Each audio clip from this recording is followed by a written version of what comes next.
Maybe I think it's time we get on a serious note for a minute. On a more, unfortunately, a grimmer note. There's been some updates in the Shanquella Robinson case. It's been some updates from the family, and they want justice by any means, but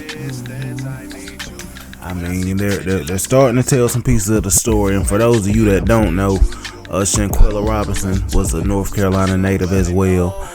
She went on a trip to Cabo with some so-called friends, I think a group of 5 or 6 friends, and there was confrontation, and she was killed. The lady lost her life, and they wanted to blame it on alcohol poisoning, but now the family, and I want to say the Industry Unlocked page, correct me if I'm wrong, that was the page that put out the information, that put out some names, and the friend by the name of Elise, she actually leaked the video.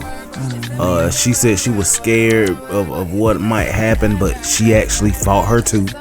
Right. There was a friend, Dejanay. That was the main one. Yeah, Dejanay was the one fighting her in the video, and she said that Quilla jumped at her like, you know, she. What the fuck does that even mean? What? Yeah, right. Like, are we children or something? Said she jumped at her. Then there was Winter, and they say Winter body slammed this girl.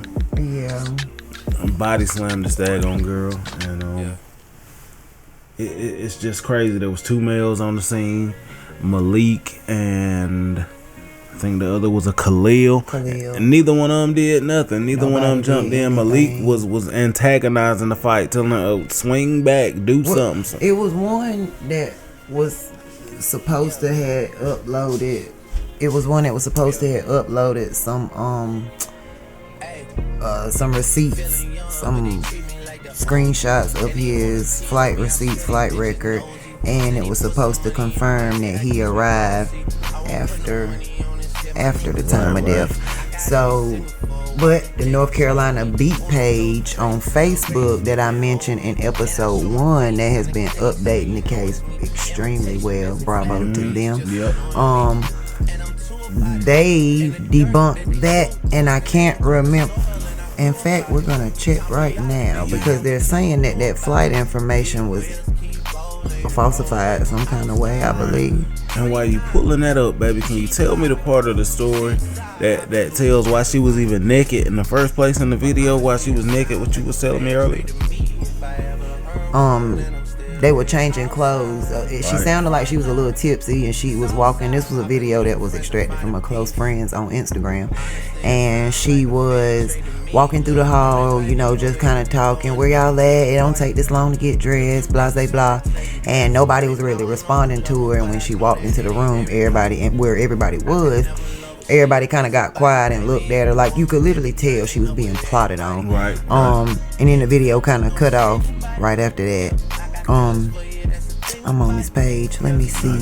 But this is a crazy story altogether, because like I was telling you, when I think of it, you see all these people that go on trips together, and you know, you see groups of friends, people that you didn't even know as friends, that make you end up thinking that people just trying to get the package deal paid for, and they just need 2 more heads to go with them. So, you know, people going and traveling with people that they really don't know and who they don't like, or sometimes people who they might even have beef with. They traveling with these people and fighting with people when you in Cabo. Can you imagine that? I can't imagine. I don't want to. So, according to the page, in reference to one of the 2 men present, which was Khalil, it's not set in stone. It's not confirmed that his information was wrong. It's still argumentative. I'll let you be the judge of that. You can see that for yourself when you look on the page. But regardless, there was a man present. He was recording. He asked, "Are you going to fight back?" And she said no. Simply no. That's she it. said no. And it is fucking horrible. It is disgusting. You could have did something. That lady ain't here no more. You could have did something. Did she have any children? I don't think she had children. Okay. Anyway, still don't matter. Still don't matter. I can't. I just can't.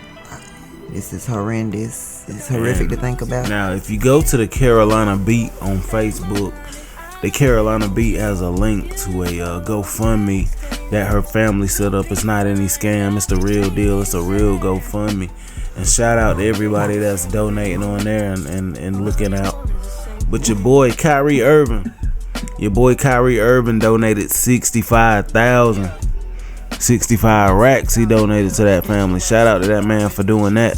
Somebody he don't even know, and going through what he going through, still able to reach out and make that type of donation to the family. That was awesome of him, and he does things like this. This is not new of Kyrie. Unfortunately, he's very much for the people, and unfortunately the media doesn't really cover much about this. You have to kind of catch the shade room, or catch gossip in the city, or catch Hollywood Unlocked. Shout out to Jason Lee.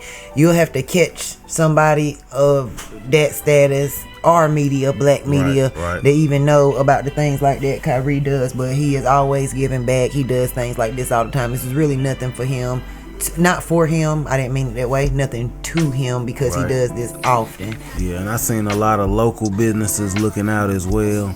So if you guys want to donate, if you feel it in your heart to donate, definitely go to the Carolina Beat on Facebook. The North Carolina Beat. The North Carolina Beat, and they got that page pinned so you can see and go there and donate.